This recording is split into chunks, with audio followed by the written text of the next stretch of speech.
Good afternoon, and thanks so much for coming along this afternoon. Thanks so much for inviting me to share the presentation around children and the media and what is happening. I'm going to get straight into it. We've got a lot of information to cover. We're talking a bit today about how the media has sexualised children and also a little bit about what's happening in the education system that's also added to that. The Australian Psychological Society says mental health professionals are increasingly concerned about the prevalence of sexualised images of children and early adolescents in the media. These images appear to be widely used in advertising and represent children, including pre-pubertal children, in ways more congruent with adult sexuality. The values implicit in the images are that physical appearance and beauty are intrinsic to self-esteem and social worth, and that sexual attractiveness is a part of childhood experience. Research has shown that the exploitation of children, particularly girls, as sexual objects, has a detrimental effect on adolescent development, increasing the risk of depression, eating disorders, and low self-esteem. The unrealistic depiction of children in a sexualised manner is not only harmful to girls and women, but has wider consequences in the community. I've got a photo here of a young actress, Noah Cyrus, at age 9, and you can see how she's been dressed in quite a sexualised manner. Now, I was reading an article and a person said, we're the problem, we're part of the problem. And she went on to say how what happens is quite often people talk about the sexualisation. They go, oh, but she's so cute. Oh, it's such an adorable outfit. So we need to be aware when we're seeing those kinds of outfits. What is our mindset? Have we bought into what people are saying that it's a cute or adorable outfit? Or are we actually recognising that these are actually outfits? You don't want 9-year-olds looking like they have breasts. I'm going to be a little bit blunt because it's the only way to actually show how children are being sexualised and young people through media and education. There's going to be a few images that I hope you find disturbing. I find them quite disturbing, just in giving you an understanding of some of the things that we hear that tell us this is right when it's actually wrong. Psychiatrists define sexualisation of children as the imposition of adult models of sexuality on children and adolescents, and categorically state it creates psychological harm to children. They note the implied or explicit linking of self-worth with popularity in terms of sexual attractiveness with a negative impact on self-esteem. And I've got a photo there of some of the latest swimwear. There's a whole line of swimwear that makes little girls more like older teenagers. Tween marketing is a real issue as well. A lot of the magazines that you see for young girls. Now, tweens, as electronics marketer, might characterise tweens as children between the ages of 12 and 15, while a snack food company might classify 8-year-olds to 12-year-olds as tweens. On the whole, most marketers agree that tweens fall somewhere between 8 and 12 years of age. And so when they're marketing to tweens, that's what they're talking about, 8-year-olds. And they've been looking at magazines such as Barbie magazine and Total Girl and many other magazines, and in a content analysis carried out in early 2006, the Australia Institute found that over half the content of Barbie magazine and Total Girl and close to half of Disney Girl was sexualising material.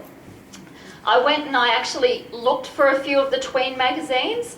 Unfortunately, I couldn't find them when I was coming today, but as I was looking through the 2 magazines that I purchased, the first thing I noticed was I had to walk through the newsagent to find them, and in the front of the newsagent is Playboy and all of the other magazines. So if a tween, an 8-year-old's looking for her magazine, she has to first of all walk past the Playboy section towards the back, and we all know the front cover of Playboy is really unsuitable for 8, 10, 12, 14, 16-year-olds. And the magazines had just what was described here, very sexualised images of young girls. There was a colouring in drawing of a very sexualised girl for the young children. So we're going to colour in this very sexualised woman as part of our colouring in activity. Here's a little bit of an example of how they're trying to sexualise young children. Okay, we've got the hair extensions because that makes us glamorous. We've got the fake eyelashes. Okay, so we're adultifying young girls. Fake teeth, caked on makeup, spray tan, and stripper outfits. And there's a lot of beauty contests that have become quite popular. They tried to bring them to Australia. I think they've had some resistance here, but I think there are some areas where they are actually existing in Australia. I won't leave this on for too long, but this just is to show you the scope of how bad it is. The American Psychological Association said on the case of pageantry, psychological research shows that the sexualisation of girls negatively affects girls and young women across a variety of health domains, including cognitive, emotional, mental and physical health and sexual development. So sexualisation, experts say, devalues accomplishment, intelligence and character. They're looking at those things and saying your accomplishments, who you are as a person, your character, your intelligence, all of those things go into the background when sexualisation becomes a high-profile frontal image that people are focusing on. Pope John Paul II once said, "The problem with pornography is not that it shows too much of a person, but that it shows far too little." The same can be said when people are valued only for sex appeal, says Jason Everett, a San Diego-based author and motivational speaker who addresses thousands of teens each year. Sexualisation has been going on for decades, largely unnoticed. The elevator music of American life, and I would argue also it's becoming the elevator music of Australian life as well.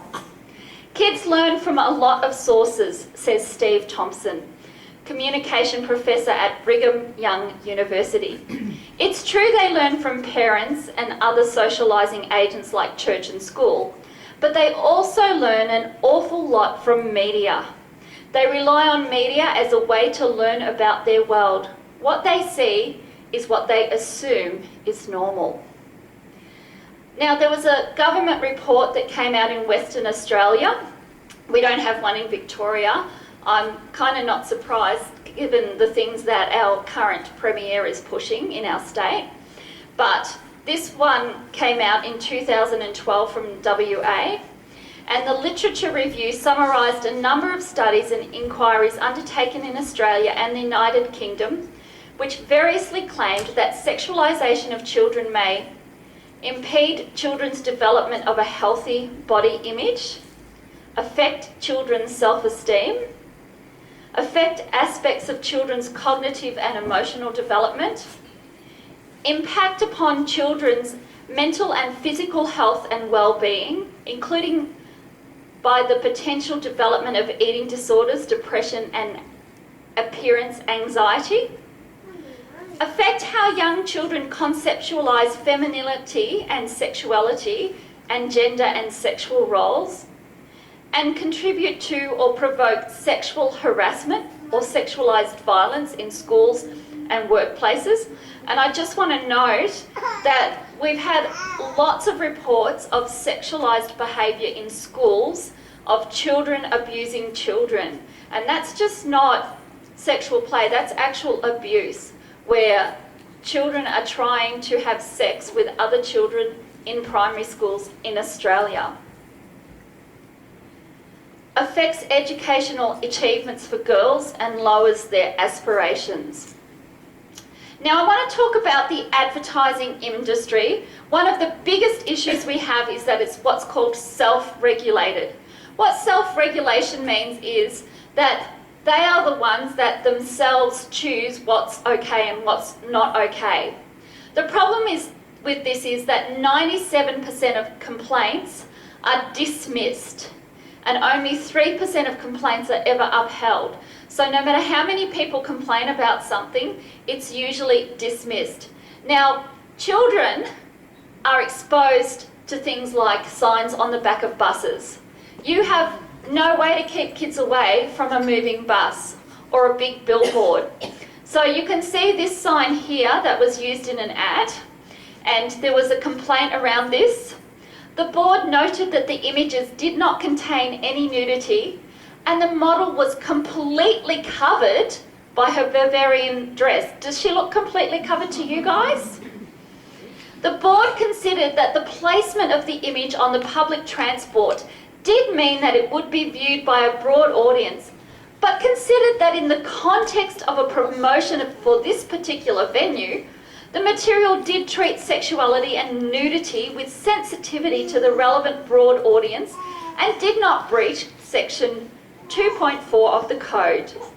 Finding that the advertisement did not breach the code on other grounds, the board dismissed the complaint. And that is what you will hear about sexual images that you will see in many places. Quite often people have complained about Target, because in Target, you go into Target and you will notice that in Target there are big lingerie signs at the back of the store with a woman in her undies and bras.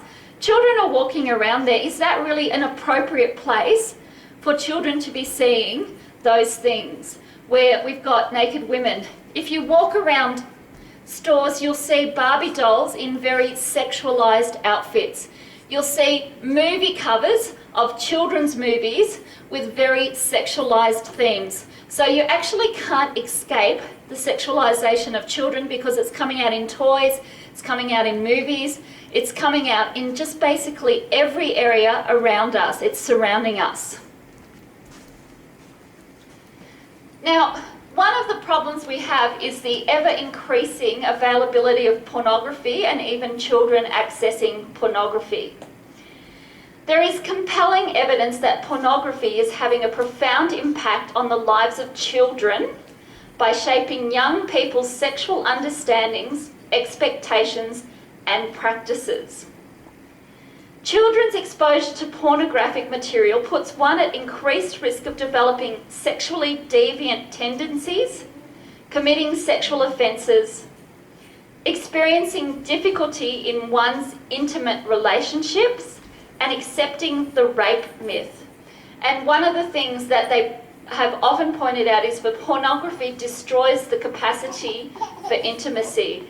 And I was having a conversation with a man, and he said to me, you know, when I was in university, we started looking at pornography, and I have no capacity to be intimate with anyone because it had completely destroyed that part of his life. Given the sharp rise in addiction rates, the rise of freely available hardcore pornography on the internet, and the very high rate of consumption of pornography by children, it is obvious that immediate action to curb children's exposure to internet pornography is needed. A universal, by default, ISP level internet filtering regime at the Commonwealth level is needed to provide child-friendly, clean feed internet service. The increase in the use of smartphones to access the internet means it is essential that this extend to mobile services. One of the problems that we face is that a lot of the things that we hear in the media is actually fake news.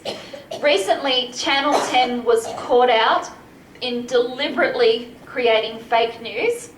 There was a tweet of the Stop the Fags sign that you can see on the PowerPoint here. A tweet to one person that said, I saw this in such and such an alleyway. Now, Melbourne City Council went to that alley and they had a look. There was no poster there, so they thought, oh, okay, it's gone. The poster was never seen. Not one poster was seen anywhere in Melbourne, in any spot, in any place, and yet it was reported that they were plastered all over Melbourne. That's what the media told us. And Channel 10 even took the liberty of taking that image, which actually originates from the US, and photoshopping it onto a bus stop. So you can see the image of the bus stop that they used from Getty Images, and they took that and they photoshopped that onto the bus stop and showed that on their news to say, this is what the No campaign is doing. Look, they're haters. So they were actually inciting people to hatred through fake news. And I'm just putting that example there because we often hear things in the news and they tell us things and we can't trust the news. We can't trust what they're telling us about safe schools because they have denied the truth even when there is evidence of the truth. And if you want to know the truth about some of the stuff that is being said about the 3 mums in the No campaign advertisement, I don't know if you've heard about that, but the 3 mums who appeared in that ad, they have been bullied, they have been threatened. One of them has been threatened with deregistration as a paediatrician. They've had all kinds of threats against them for supposedly telling lies. But if you look at Andrew Bolt's news, he actually shows the clear evidence of truth, that they actually all stood up and told the truth because they were very concerned about their children being sexualised through the Safe Schools program, and rightly so. So I just put that there to remind me because this was something that is an obvious thing that Channel 10 has done, but you cannot trust what you hear on the news. You need to really be aware to listen and do your own research, do your own homework. And there's plenty of evidence available of the truth. Now, one of the ways that children are being increasingly sexualised is through the dropping of legal ages of consent in courts of law. This looks quite reasonable if you look at it, thinking, well, age of consent 16, 17, that's kind of across the board. But if you go a little bit deeper, okay, New South Wales has no legal defence when charges are made to a person charged with engaging in sexual activities with the person under the legal age. So that's probably the best state we've got in Australia. Victoria, if a person is charged with engaging in sexual activities with a person under the legal age, a legal defence is outlined, and so consent can be used as a defence if the child is 12 or older and the accused satisfies the court on the balance of probabilities that he or she believed on reasonable grounds that the child was 16, or the accused was not more 2 years older than the child, or the accused satisfies the court that he or she believed on reasonable grounds that he or she was married to the child. So here we have legislation that actually allows for child brides in court to not be prosecuted. Tasmania, similar legislation, but with the clause of the 12 years of age and not more than 3 years older. So now it can be a 12-year-old abused by a 15-year-old. And how many 12-year-olds are going to have the courage to stand up in court and say, no, I didn't consent to sex? Like, how many of them actually have the courage when they're put through what children go through in a sexual abuse case to actually say, no, I didn't consent? Now, the ACT actually has the worst from what I've looked at, when they can allow a child of or above the age of 10 years to be of consent in a court of law. Now, what 10-year-old can actually understand the ramifications of having sex with a person, can understand the ramifications that I might get pregnant, or if I have an abortion, post-abortion grief? No 10-year-old has any understanding of all of the implications that the sexual act involves, and there should be no legal defence ever in the case of a 10-year-old child. The American Psychological Association says young women and adult women are frequently, consistently, and increasingly presented in sexualised ways in advertising, creating an environment in which being female becomes nearly synonymous with being a sexual object. Although advertisers are typically careful not to sexualise young girls directly, several advertising techniques do so indirectly.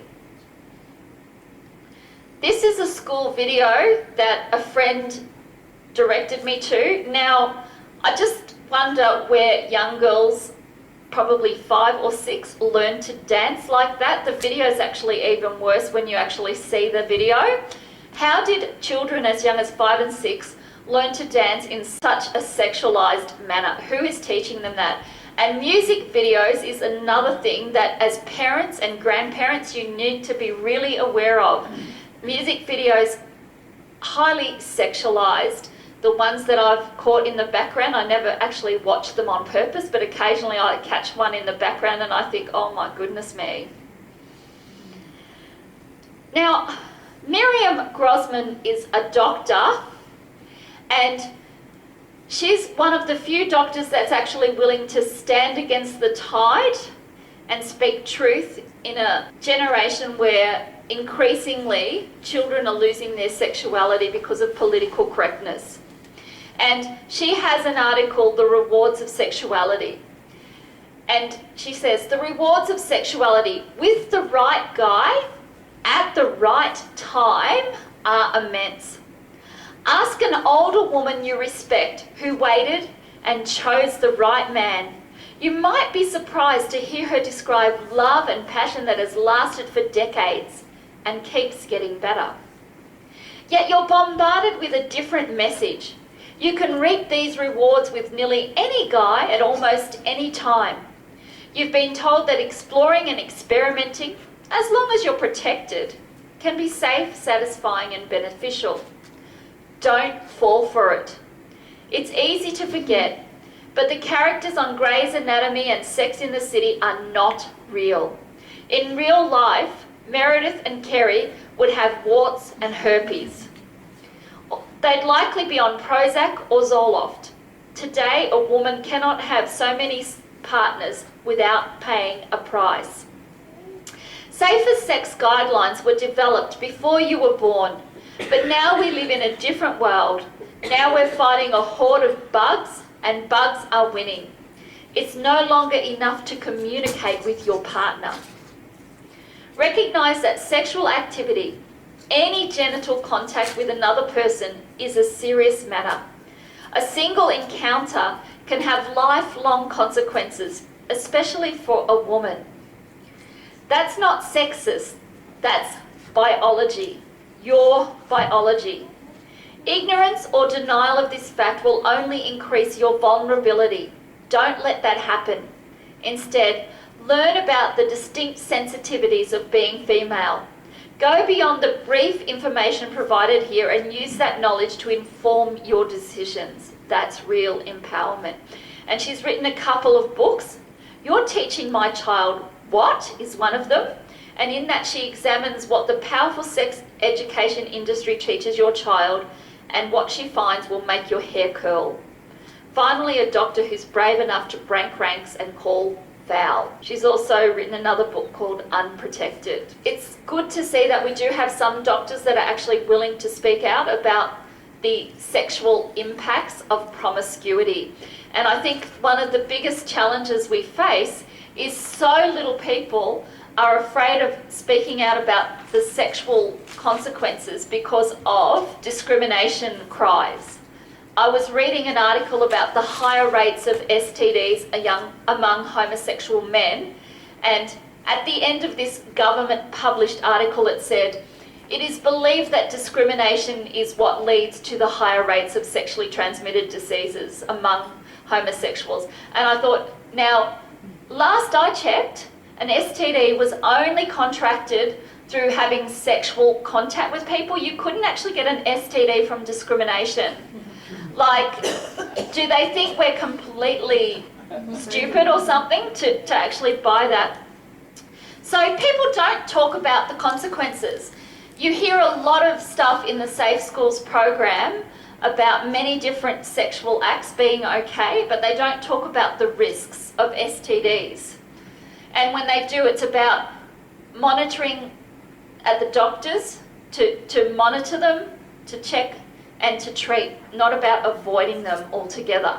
To actually understand why we've been so bombarded in our society, we need to go back to the 1940s. Alfred Kinsey wrote a book, Sexual Behaviour in the Human Male, in 1948, followed by another book in 1952, Sexual Behaviour in the Human Female. And he made a lot of claims in those books. He is known as the father of sexology. He actually created sexologists.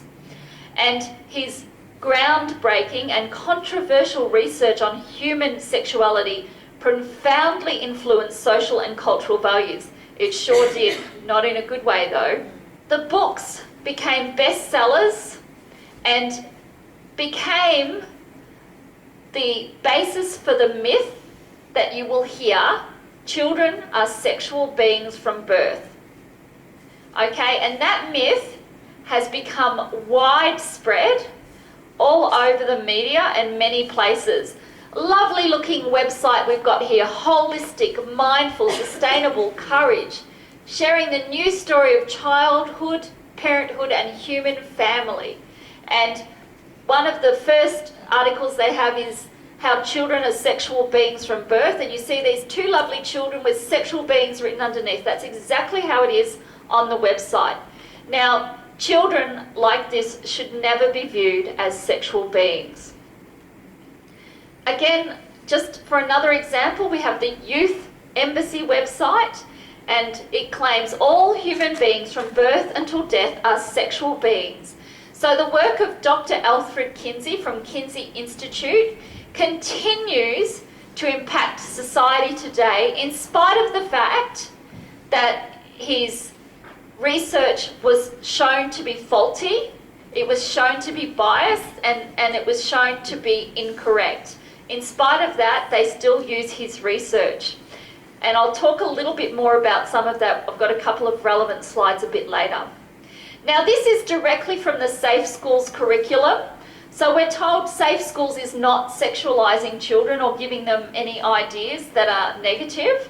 Okay, this is from the All of Us unit guide. And it tells us about Nebo. This is a video that is played as part of the curriculum. He's a positive and confident young man with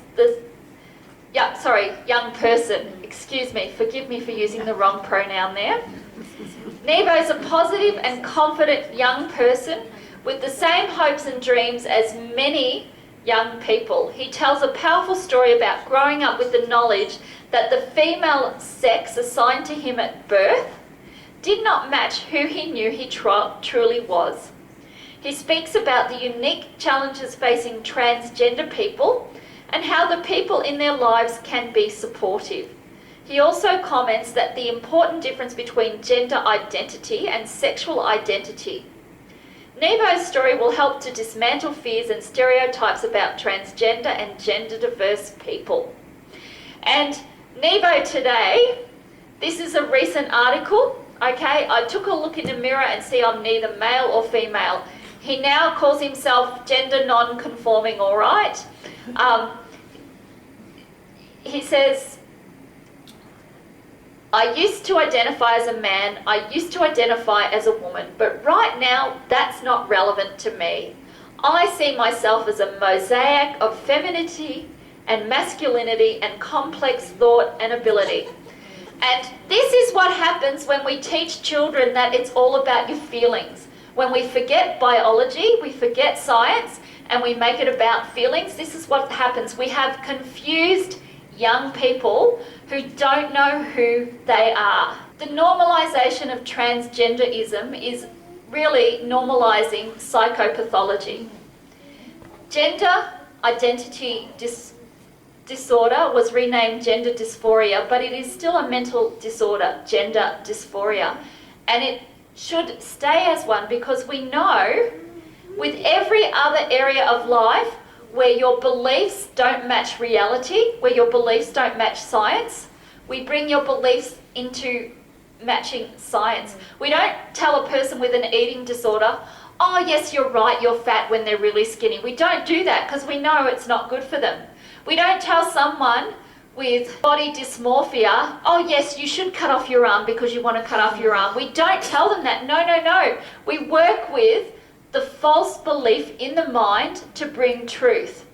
And We've gotten to the point now where we have a 52-year-old in the US identifying as a 6-year-old girl, and nobody speaks against it, because in the US, you identify, it's how you feel.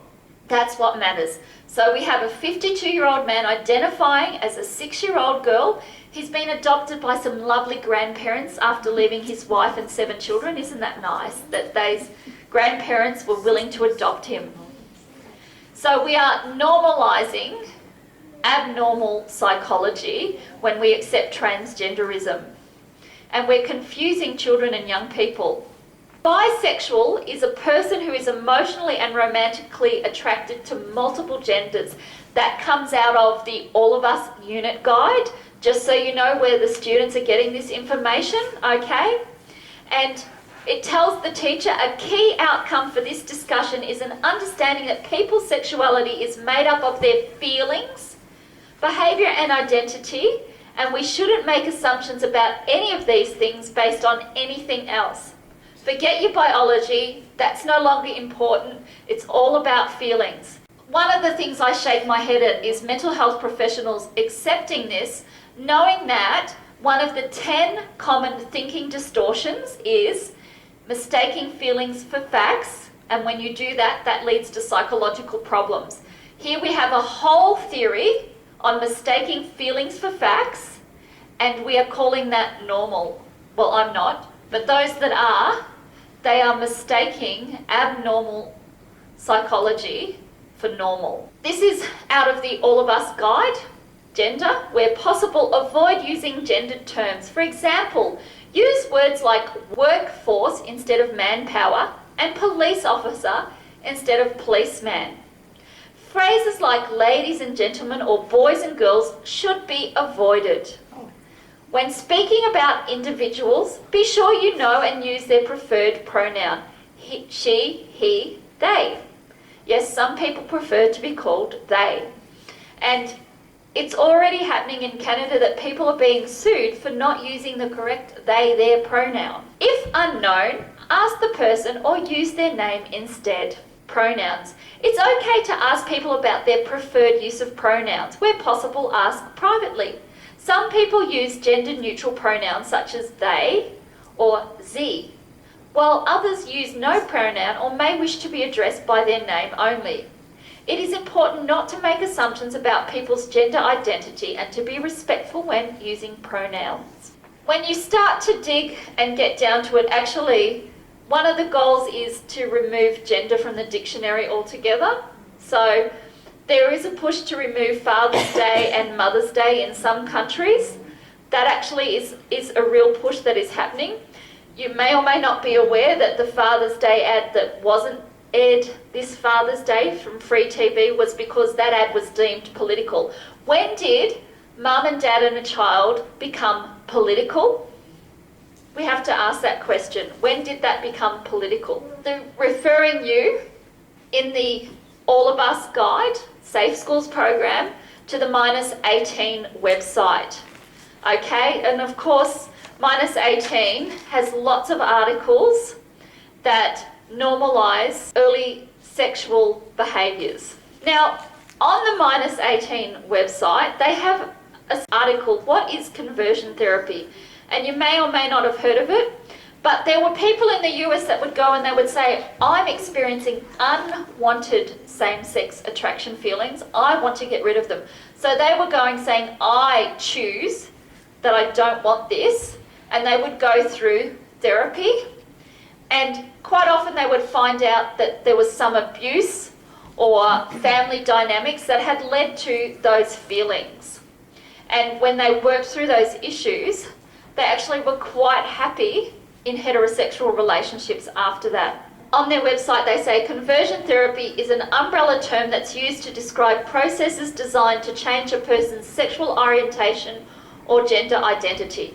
Well, I would argue that's exactly what Safe Schools is trying to do. They're trying to use feelings to change a person's sexual orientation or gender identity.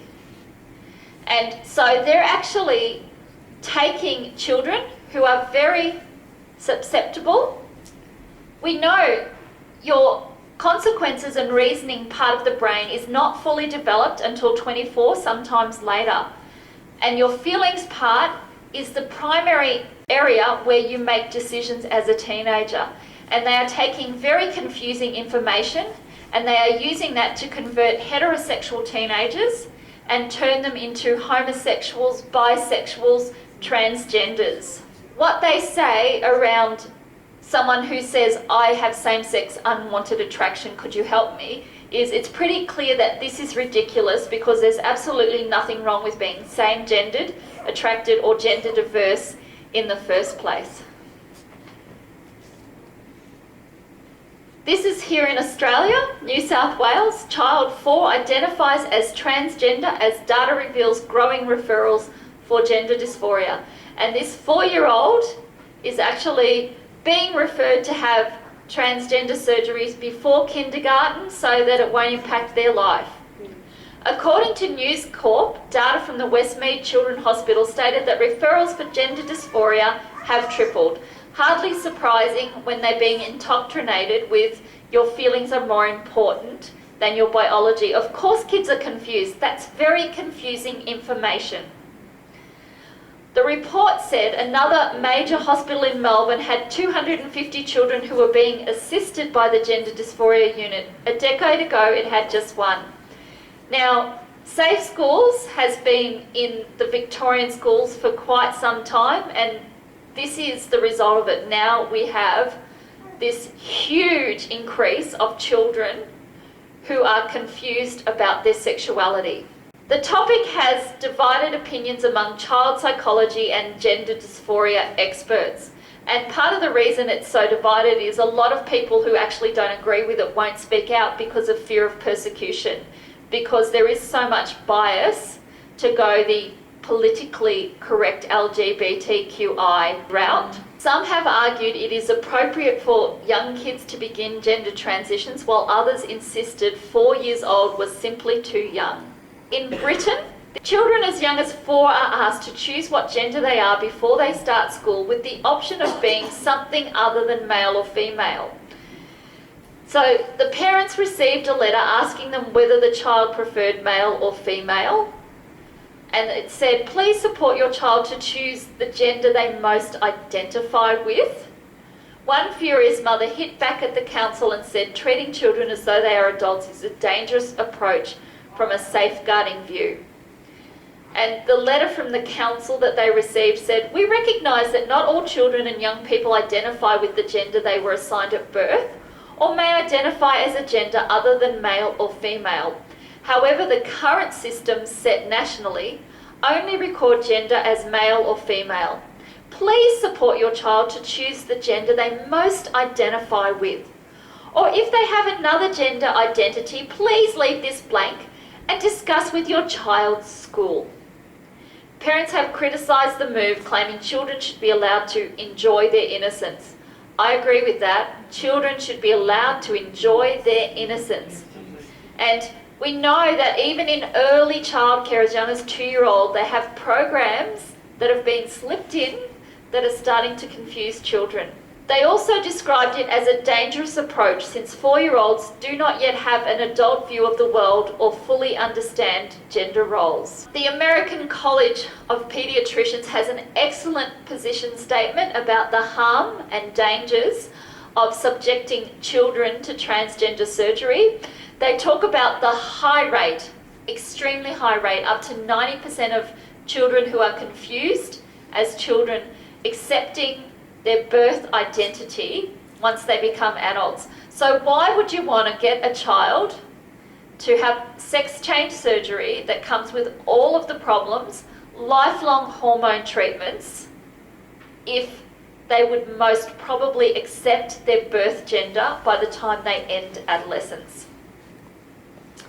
So now this comes from an article in the US, and the school reading list included a lesbian sex gay orgy within it. And the New Jersey School District, they apologised to parents and admitted some of the language is inappropriate. But the thing I really want to point out is the superintendent's response. He said, The students have seen more graphic things on television or in the movies. Well, do we want to justify giving graphic sexual content to kids based on they might have seen more graphic things on television or in the movies? And to me, that just shows how far the education system has gone when the superintendent of the school district will justify having graphic sexual content on the basis that, well, they've probably seen more graphic things on television or in the movies. The Australian Federation for the Family talks about something that not many people are talking about, the awful secret about the consequences of homosexual gay sex. And not many people will talk about it because they'll be told, you're discriminating, you're homophobic, you shouldn't be doing this. But they are a very real problem. So the guy that writes this, he actually is writing it from someone who was homosexual and lives with those consequences. Diarrhea was a relentless affliction. He's talking about himself. Some rather active gay men who otherwise were beautifully muscular and apparently healthy looking took to wearing diapers, especially during intense workouts or weightlifting scissors, as the increased pressure often caused abnormal leakage. Now, you won't hear this very often, but fecal incontinence is quite common in gay men, okay, caused by anal dilation. The anal sphincter is dilated, okay? So basically, this is kind of an uncomfortable area of education for a lot of people, but, you know, things weren't meant to go in our bum, they were meant to come out of our bum. The rectum is an exit, not an entrance, as one physician wrote. They also wrote on another article, having 5 or more oral sexual partners has been associated with throat cancer. HPV can cause malignant tumours in the throat, just like it does the cervix. But they're not teaching young kids that. They've got no idea. HPV study of college men also found under the fingernails. So they're told it's safe activities such as mutual masturbation, stimulation, but it's not safe. They still get HPV virus under the fingernails. Okay, so it's pretty gross, but young people who are likely to act on their feelings, they need to know about consequences, but they're not hearing any of this. They don't know about these consequences because Safe Schools is glamorising risky sexual behaviours and not telling them about the consequences. He goes on to say, visits to a San Francisco proctologist were frequent and his waiting room, crowded with other gay men, sometimes turned into a place to meet and talk, as there was always someone I knew, also there waiting to see the doctor. In the 1990s, there was pressure from the gay political power brokers for medical journals and doctors to abandon the term gay bowel syndrome altogether, a rather insignificant occurrence, yet it does reveal an underlying ambition among those who wanted to see a more normalised public perception of gay male sex. And that's what they're trying to do, is have a more normalised public perception of gay male sex, limiting the risks and consequences of it.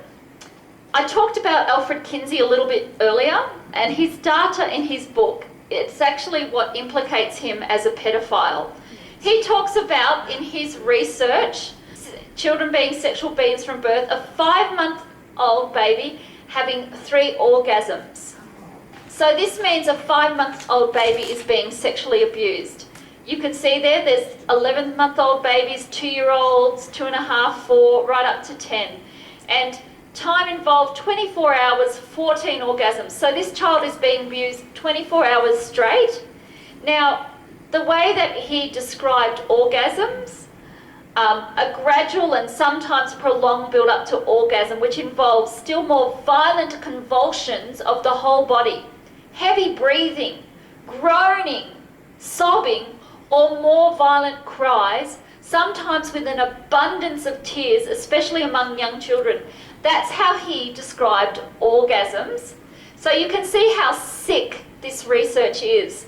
Now, one of the things you need to know is the Alfred Kinsey research, the Kinsey research, is the UN accredited body for sexual education worldwide.